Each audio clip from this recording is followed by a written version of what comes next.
Assalamualaikum Hamza. This is my second time around doing this, so I might move a little bit faster just because first time round the video that ended up getting corrupted ended up being like 30 minutes. So if at any point you need me to slow down, please just let me know, and I can totally just review the topic. Let me get the lamp on, and then there we go. Make some more room on the table. Right. So we're gonna be doing 31 through 34. As like requested, we have like this outline. And this is like what I want you to write on your note card if you can, which is your first two steps in solving any of these problems are making your diagrams. Okay, whether right here it's just drawing, right here it's filling it out. Put every ounce of information you get from the problem into that diagram. If you don't know how to put it down, then maybe just write it down. But if the problem gives you information, you want it on your diagram. You don't want to have to relook at the problem. Then you're going to make a roadmap, same thing we always did. Where do we want to start? Where do we want to go? What variables do we have to start with? What variable do we want to land there? Then obviously the final question is, how do we want to get there? So I'm going to start with 31, which is that, let's draw a picture. We have a novice skier. They're starting from rest. So we got our skier, and they're sliding down a frictionless incline. So we got our skier.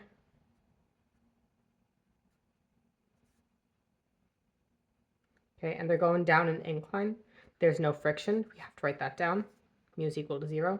And then this angle, it says is equal to 8 degrees. What else does it say? It says that we have no initial velocity. This is so important that I'm going to underline it in red. And then it asks how fast are you going when they reach the bottom.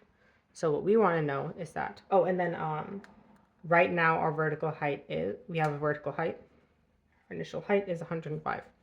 Right now we're going to solve this using two methods. One, we're going to use forces. Two, we're going to use energy. You should be able to solve this using forces.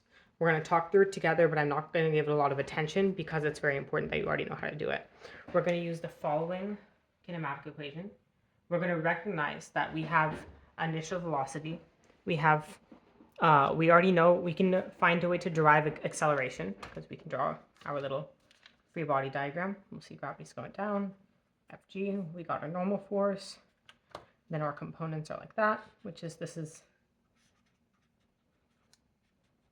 we know that this is the component that's going to accelerate us, which means that we also know that our initial acceleration is going to be Fg sine theta. You should know where this comes from. If it doesn't, then that's bad. We did talk about this. You should know where we're getting Fg sine theta from and how to draw this force body diagram.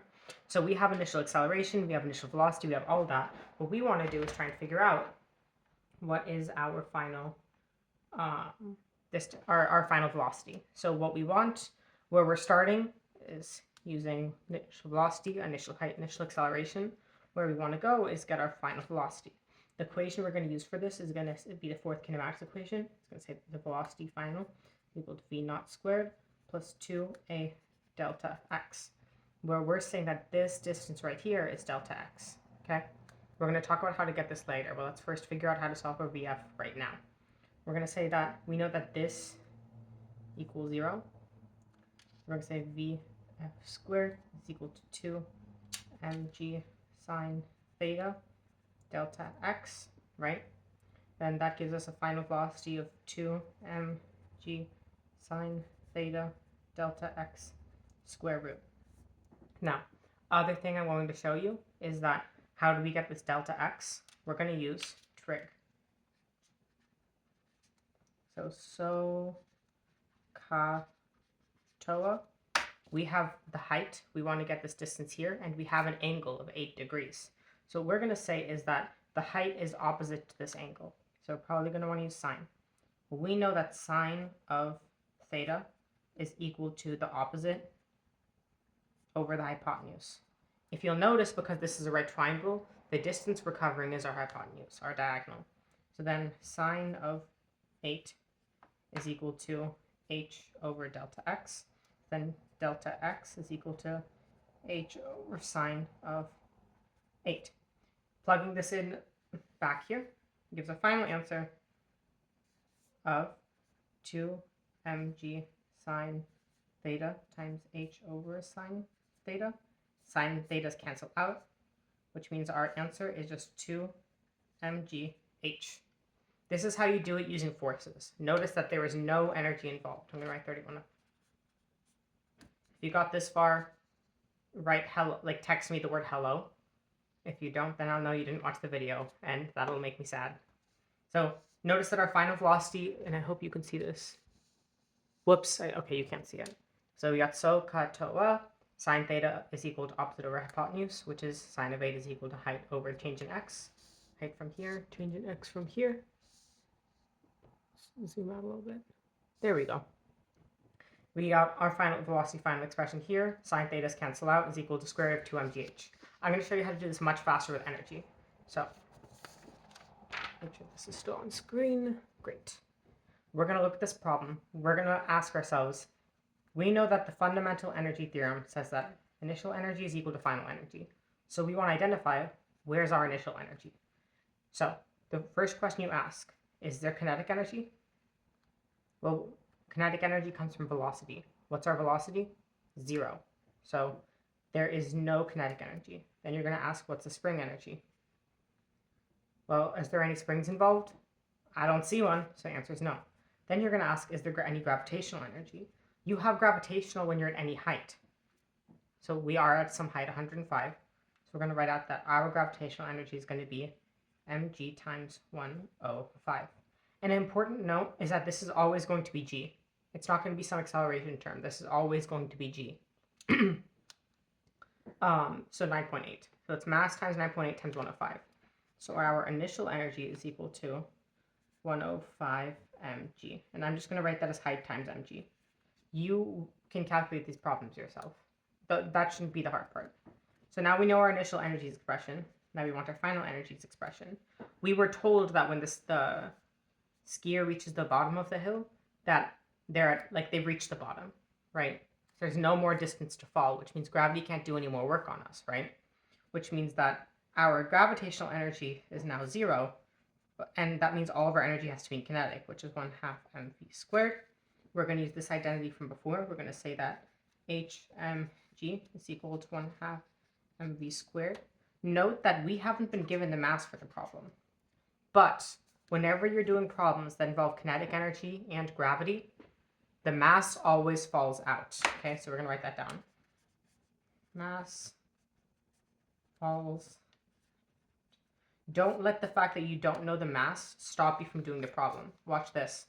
The mass cancels out. hmg is equal to 1/2 v squared. That cancels. Then you get 2hg is equal to v squared. Then our final velocity is equal to 2hg. And look at that. This is exactly what we got from our previous expression. Oh, wait. I seem to have added a mass term over here. Let's find out where that came from. mg sine theta. Oh, this wants acceleration, not force. So right here, F is equal to ma. Acceleration doesn't have this mass term. But yeah, these are now the same. So square root of 2hg, square root of 2hg, that's our final velocity at the bottom of the cliff. The video is still running. Okay. I have a backup going, so hopefully this won't cancel this time around. All right, 32. Jane's looking for Tarzan and is running top speed. When she's at top speed, she grabs a vine hanging vertically from a tall tree. How high can she swing upward? So we got like our girl Jane, and she is running, and she grabs onto a vine. And we just want to know that if she's going at 5 meters per second, how high can she, like what is the maximum height that she can possibly go up? When we're talking about maximizing height or maximizing velocity, maximizing height is the same thing as maximizing gravitational energy. To maximize energy, that means that all of the other energies must be 0, which means that kinetic energy has to be 0 and spring energy has to be 0. Because if there was any energy in either of these two, then we could have put that energy into gravity. Okay? Because let's say that I still have some kinetic energy left over. That is energy that I could have put into going a little bit higher up.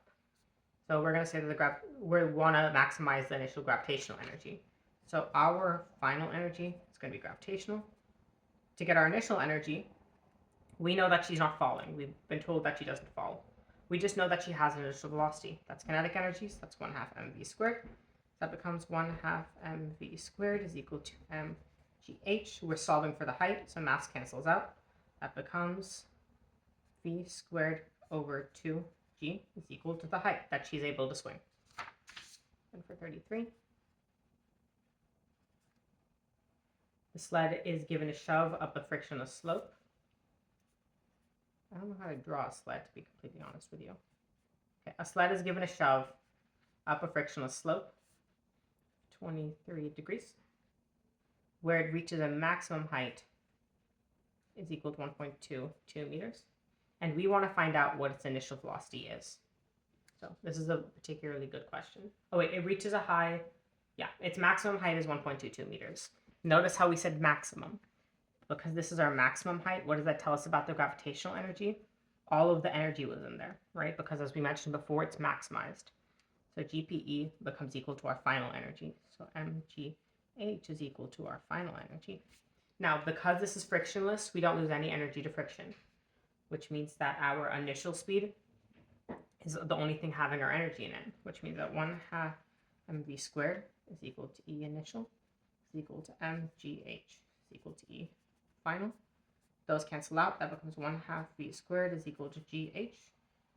And that becomes 2gh square root is equal to v. Same thing as we did in 31. In 34,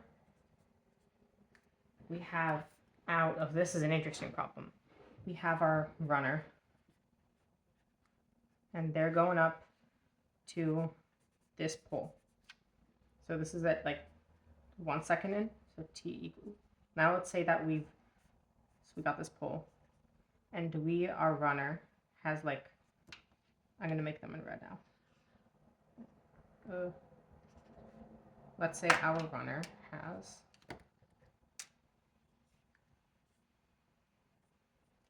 jumped over the pole like that. I'm sure you've seen the long jump, so you know what I'm talking about here. Okay, so our runners jumped over the pole, right?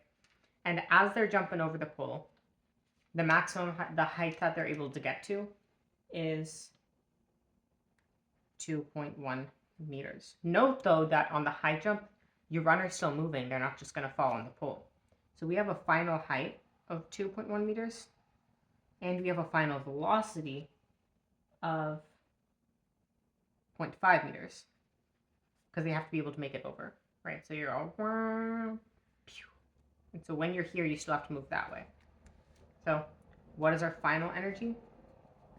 Well, do we have spring energy? No, there's no springs. Do we have gravitational energy? Yeah, we're in the air. And do we have kinetic energy? Yes, we're in motion. Now let's look at our initial energy.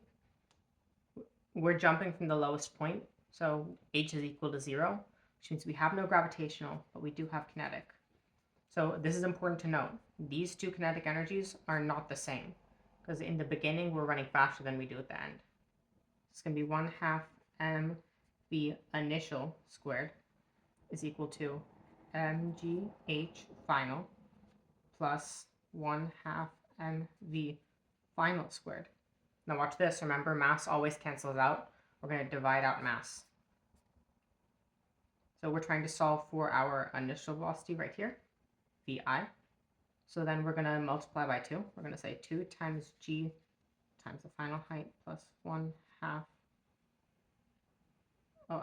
v sub f squared square root is equal to v sub I squared.